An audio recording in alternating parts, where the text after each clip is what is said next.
Welcome back to Fold in the Cheese. It is your boy K-Troll on the mic as always, and I am joined by just E nowadays. That's a change he made a few weeks ago. E, what is happening? Yeah, I'm actually just kind of lazy. Didn't even realize I had just E, but hey, let's roll with it today. Doing good. A lot of people call you E. That works. You know, Big E, although obviously in our time at Wake Forest, when I was with the basketball team, we had an Eric Williams who was Big E because he was 6'9", 280 pounds. So his name was Big E. So I could not take that moniker. So they called me Little E, which totally fair. And I was okay. Did they take a lot of pictures with you and him back to back, like one of these deals? Like they should have. Not nearly enough. So no, we didn't.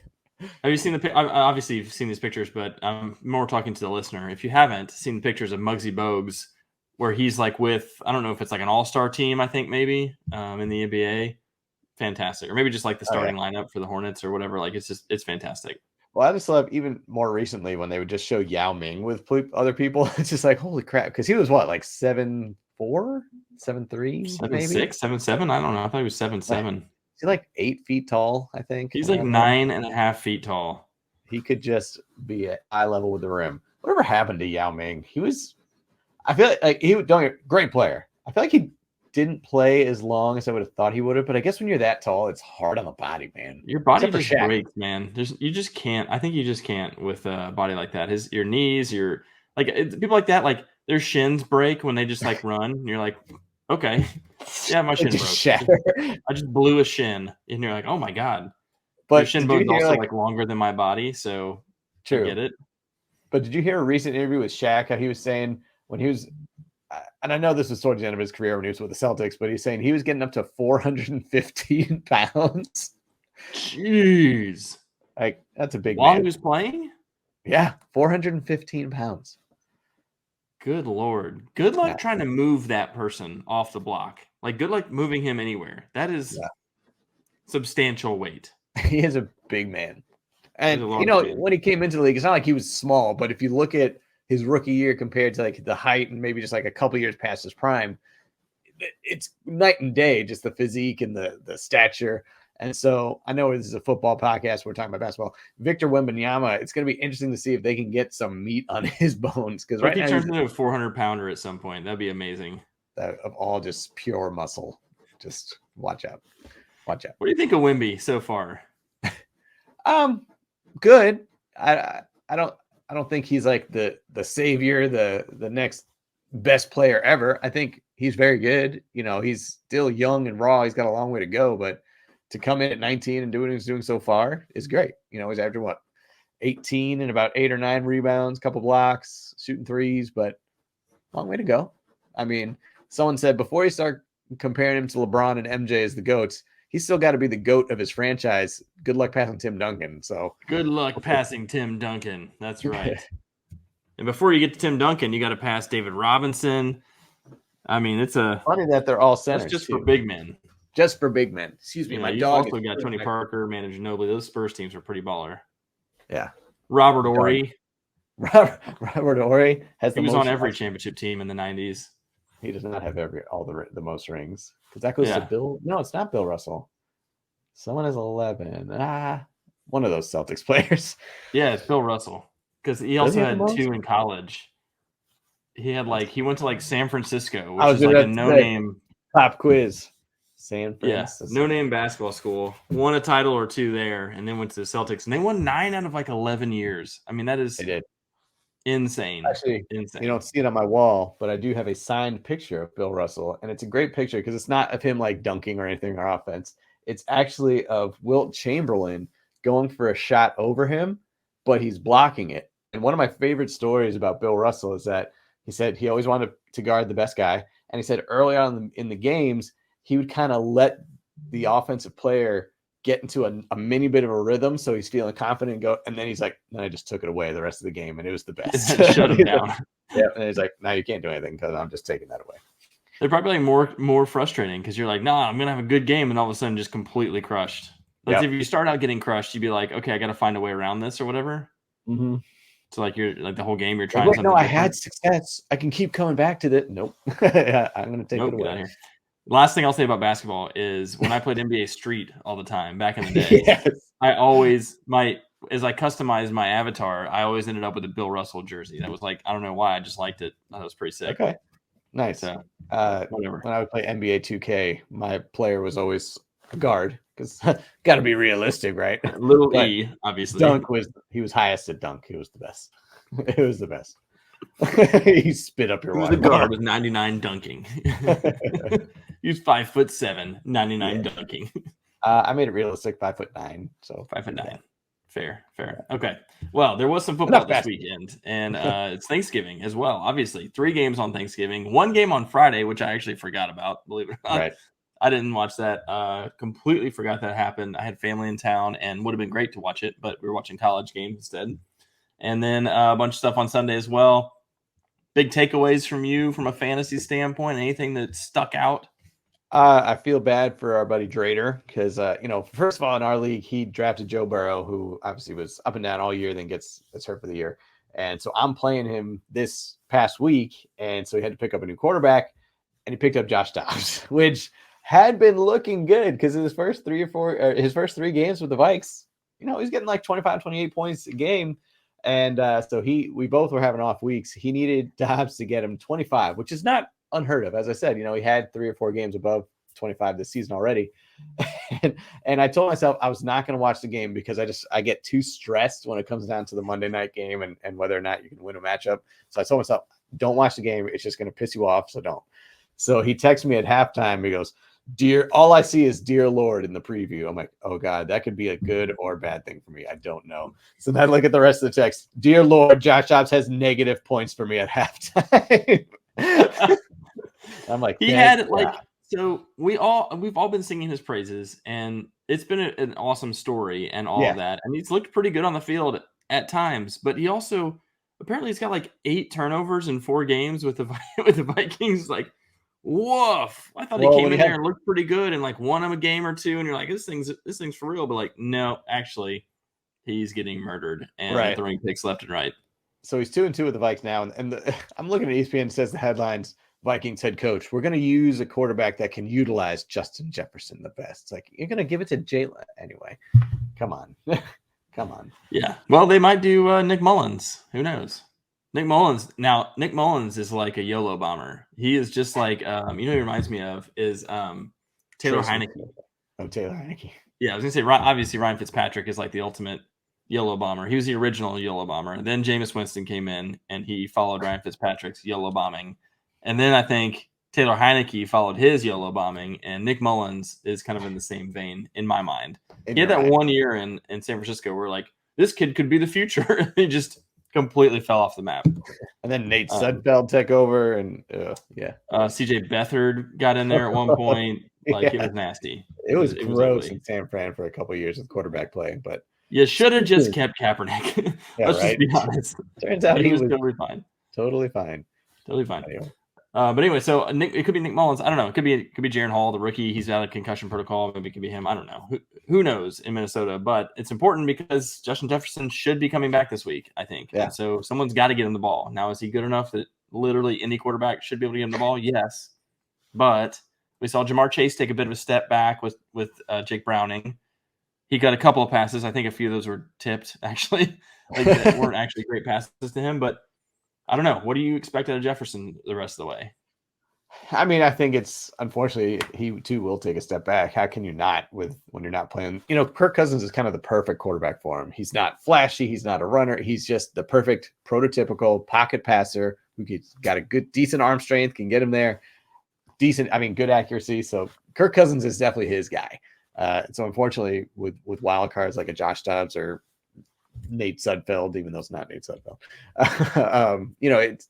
it's tough. So he's a must start, no question, but don't expect the 25, 26 points that he had me getting in his 5 games of action so far. He'll still probably get you around 15, which, for right now, as you're making a playoff push is good. You look at my team, Cooper Kupp has been extremely disappointing. For the past 3 weeks, he's been getting me 6 points, if that. What's happening? And what do you think? I don't know. His ankle following the game a little bit closer. Right. He was saying his ankles hurt a little bit. Stafford was still coming back from injury, but Stafford had a great game last week. He was spreading the ball around. Tyler Higbee went off. It wasn't even Puka Nacua. And Cooper Kupp was targeted 5 times. So it's not like he's not catching the target. He's not even being targeted. So it's kind of funky. I think you'll expect more from a Justin Jefferson than I am right now currently of a Cooper Kupp, which sucks because I was really expecting bigger things from him. But I don't know. It's going to come out that Cooper Kupp, like the last 7 games of the season, was really just a decoy, and people are going to be completely outraged, justifiably so. Like, because in my mind, if he's healthy, you put him in your lineup no matter what, because he's earned that until you see otherwise. Now, like you said, it's been 4 or 5 weeks in a row, so you got to start to question it. I don't know. Yeah, I mean, unfortunately, well, you never want to use the word unfortunately when you have a Cooper Kupp. Like, unfortunately, I have Cooper Kupp, so I have to play him. But I have Stephon Diggs on bye, so I mean, I've got Tyler Lockett, Cooper Kupp, and Rashee Rice now as my starting 3. Rashee Rice has been great. I keep missing him in my lineup. Yeah. He's been like every other week. Yeah. He's my questionable flex. Like, do I put him in? Because he's not knocking out Diggs. He's not knocking out Kupp. And Lockett is probably a toss-up at this point, but he kept going in and out of my flex, and I kept missing like the 25-point games. I would get him for like the 10-point games, but I kept missing him for the 25. So I'm hoping for a big reason he has a 25-point game this week. I like him a lot long term. I think he's a good potential rock solid option for Mahomes long term. I think Mahomes really likes him. He fought to get him on the team. Well, shoot, he's actually reliable. He looks so fast with the ball in his hand, and he catches passes, which turns out is if we can just get someone to do that, Mahomes will be happy. Yeah. So I think Kadarius Toney's hurt again. I think, and Justin Watson bruised ego. And talk about Kadarius Toney just blowing the opportunity of a lifetime he has with the Chiefs. You go from the hapless Giants, where Daniel Jones is your quarterback, to getting traded to the Super Bowl contender Chiefs. Granted, he won a Super Bowl at the end of last season. Didn't really do that much for the Chiefs. Now it's like he scored in the Super Bowl. He did score in the Super Bowl. That was his one or two catches. But now it's like, all right, he comes into this season. This is your chance to be Mahomes' guy besides Kelsey. Like, this is your chance. And how many times have we seen it go right through his hands, literally be the cause of losing games? No, not the headlines. It really reminds me of Mecole Hardman, who they signed back and who was excited to get back in there. It's like, I'm going to blow up now. It's the same thing. Like, these guys are so fast and great gadget players. And if you remember, Mecole was drafted like because Tyreek Hill was in legal trouble. They're like, oh shoot, he might get suspended or whatever. And so like they reached for him in the NFL draft. They're like, we need another Tyreek, and he was the fastest guy on the board. So they're like, we'll take Mecole Hardman. And I was living in Georgia at the time, and all the Georgia people were like, yeah, Mecole Hardman, Georgia Bulldogs, he's going to kill it. And I'm like, I don't know if that guy's going to make it. And he was terrible. Obviously, he was terrible. But it's the same thing. Like, you're like, I guess you're trying to recapture that magic that you had with Tyreek. And same thing with Marquez Valdes-Scantling. Like, it's fast, but you can't catch. And so it also shows you how truly elite Tyreek Hill is, like how different he is. It was not just Mahomes, obviously.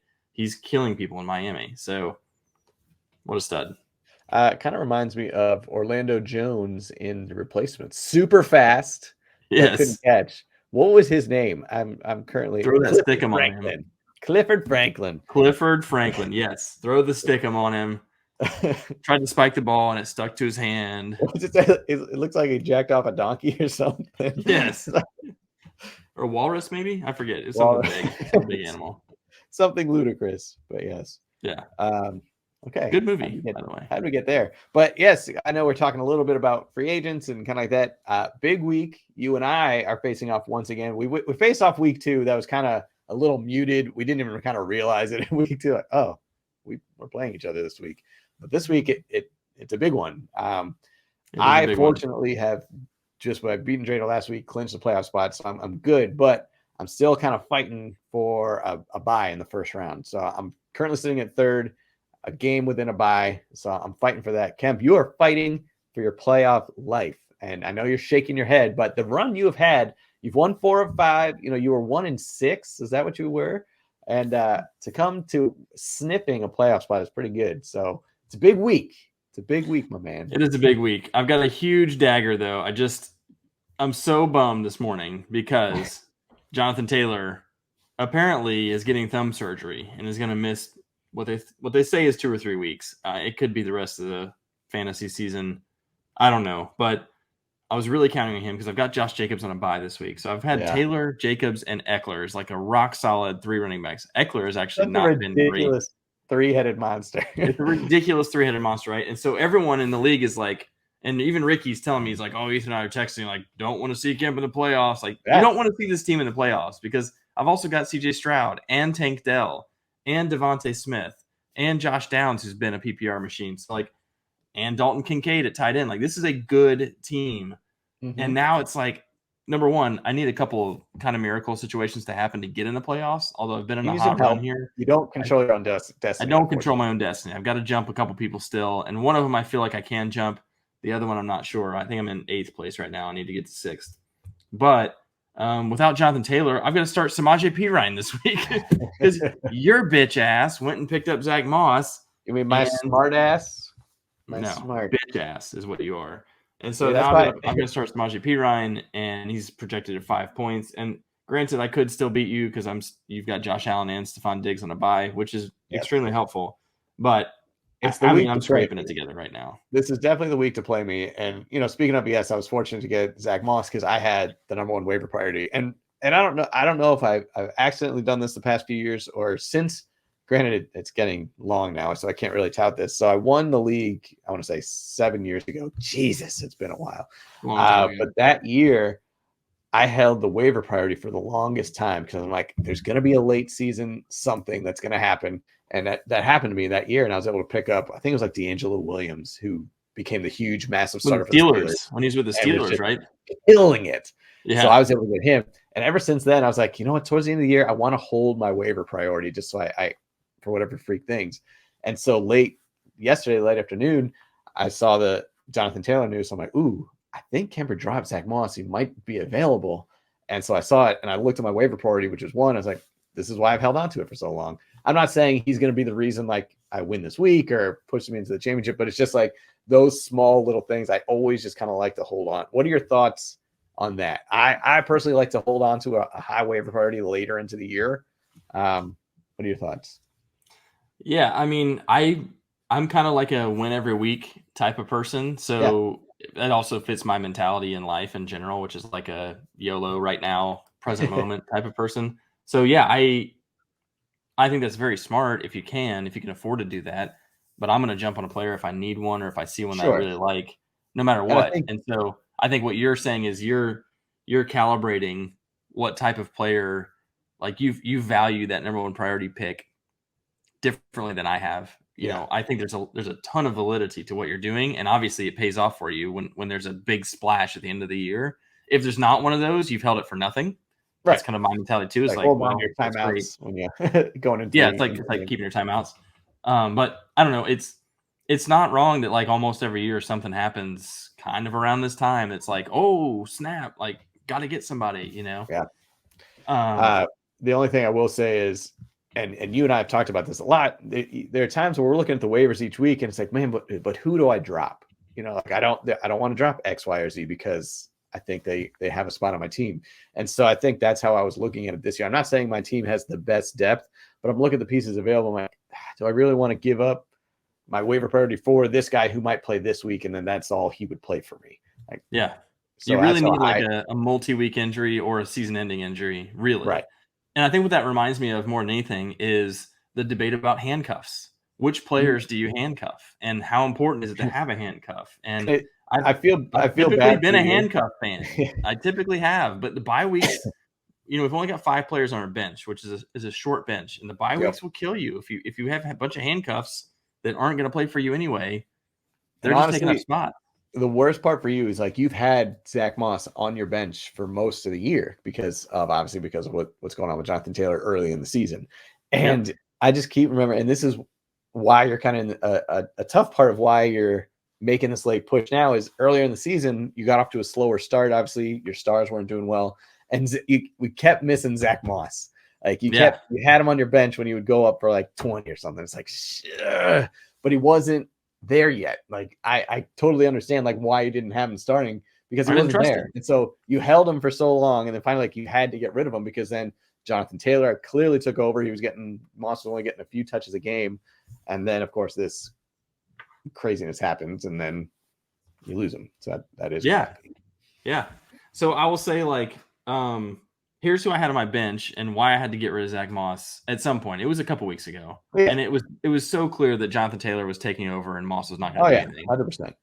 100%. So I ended up I had to get an extra tight end last week. I got an extra tight end because I knew Dalton Kincaid was going on a bye this week. So I thought I was like a week ahead of the curve there. I got David Njoku, who ended up blowing up with Dorian Thompson-Robinson.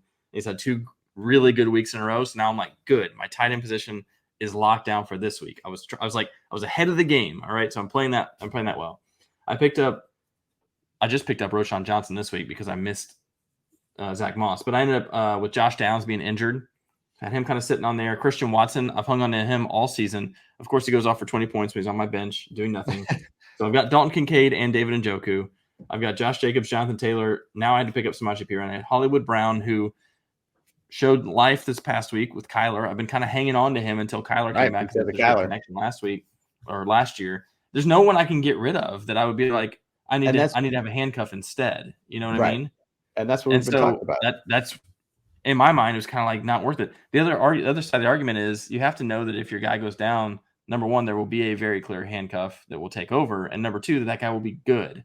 So I didn't handcuff Austin Eckler because Joshua Kelly early in the season was so terrible. And I was like, well, I don't care if Eckler goes down. I'm just not going to run the ball. Chargers running back, you know? Yeah. But to the point, like, it makes me realize, like, I absolutely should have had Zach Moss for this specific reason because he showed early in the season he was worth keeping if something happened to Taylor. And that, but going with your strategy of, you got to win week by week, and he wasn't doing it for the past 2-3 weweeks. So it's like, no, he's done. And this is just a freak thing. If Jonathan Taylor's not hurt, Zach Moss is trash. No one's picking him up. So yeah, it's just, it's crappy. It's just bad timing. But our matchup is pretty big. It's neck and neck. I think you're projected to beat me by a point. So for whatever the projections are worth, it's a close matchup. So it's going to be interesting. And you are not out of it. Unfortunately, if you lose this week, you will be. But you win out. Other things happen. What you're saying is there's a chance. What you're saying is there's a chance. I need Andy and Rob to completely shit the bed. And Ricky plays Rob. Shit a bed. Rob has shit several beds. That except he beat me that week, and I was super pissed off because Milk was a bad choice. Milk was a very bad choice, and I forget who you named Milk. Who did you name? Darnell Mooney. Darnell Mooney. I knew it was a bear. I was just thinking as soon as I said that, I was like, it was a bear. It was a Darnell bear. Mooney. It's a bear. Darnell Mooney. Yeah. So anyway, I've got to beat you. I'm going to. I'm going to crush you.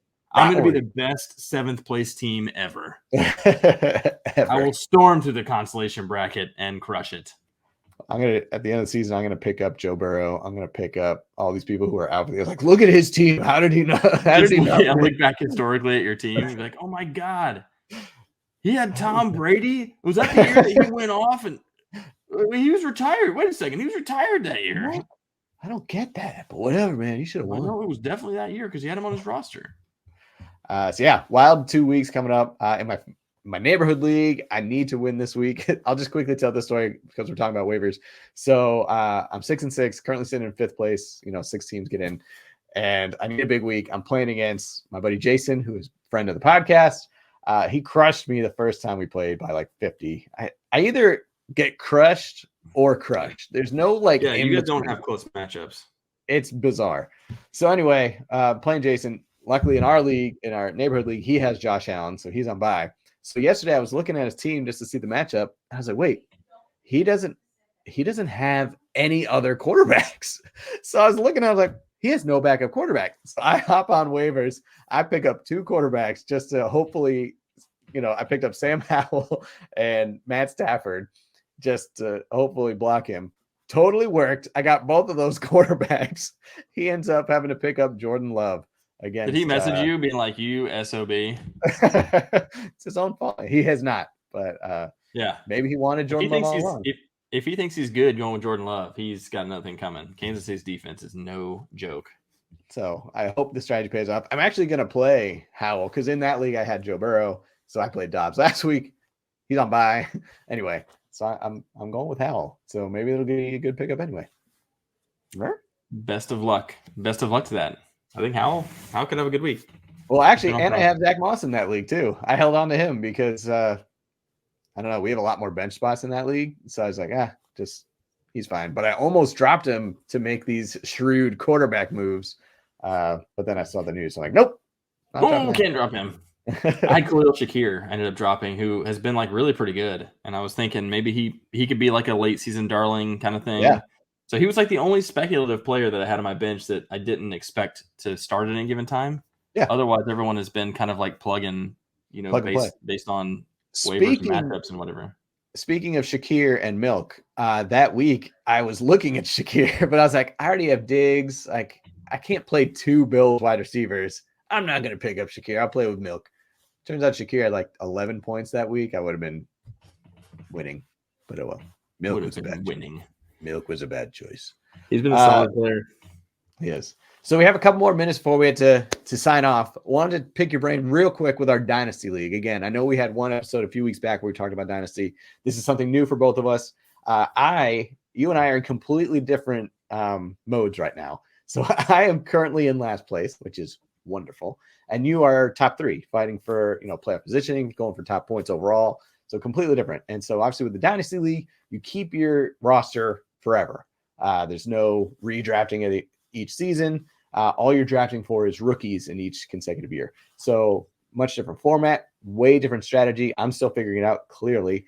So we're in completely different situations where are you now looking to kind of unload? I know you and I made a trade earlier in the year because I was already kind of out of it, where I got your first round pick and you got Derrick Henry and Mike Evans. So are you still in that mode of looking to add some, vets for like a 1 or 2 year rental and dishing out picks, or you good where you're at? Because I'm just trying to gobble up some picks and kind of go from there. Yeah, you don't have as many old players remaining that people would give you picks for, and you got to be careful not to give away your young guys for picks because you're like, a pick may not be better than what I already got. So it's a tough spot. You may have maxed out your picks at this point. In fact, you used a pick. I did. I kind of had to go against that strategy because currently I have no starting quarterbacks in a league where you can start 2 and you have to start 1, because I had Joe Burrow. This was my 3 quarterback lineup at the beginning of the season: Joe Burrow, Ryan Tannehill, and Mac Jones. So Tannehill obviously got hurt and then obviously got benched for Will Levis, gone. Joe Burrow obviously out for the year. Mac Jones is basically done. He should be benched if he still hasn't yet. So I currently had 0 starting quarterbacks. I was able to pick up Jake Browning, which was a big win for me to get it was a $50 fab waiver pickup. But I did just make a trade with Ricky where I gave him a first round pick, not this season, because I'm going to get more than likely the number 1 overall pick, but the following season for one Broccoli Purdy. So I was pretty happy with that. We were going back and forth a long time about that. Need a quarterback. Purdy's a good upside guy. He's obviously super young, so I'm happy with that. I know Ricky's happy with my pick because right now it's a very valuable pick, because if I'm not great next year, it's going to be very high. So I think it works out for both of us. He has already Jalen Hurts and Tua, so he didn't really need Purdy, and he also had another starter. 4 quarterbacks, I think, actually. He also had Baker Mayfield. So he did pretty well to draft a bunch of quarterbacks and then use those as trade bait, I think. Yeah. Which is like, we all learned the strategy. We did this long, slow snake draft to start the season, and like none of us really knew what to expect. Only one guy, I think, had played in Dynasty before, and so we're all like, I don't know, should I jump on all quarterbacks early? Should I take all young guys? Should I mix, young and old? And then like, I don't know, everyone kind of did a different strategy, and the teams turned out.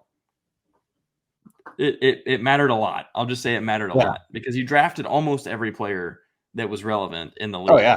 And so like who you drafted in the startup draft definitely dictates where your team ended up right now, much more than any normal redraft fantasy league.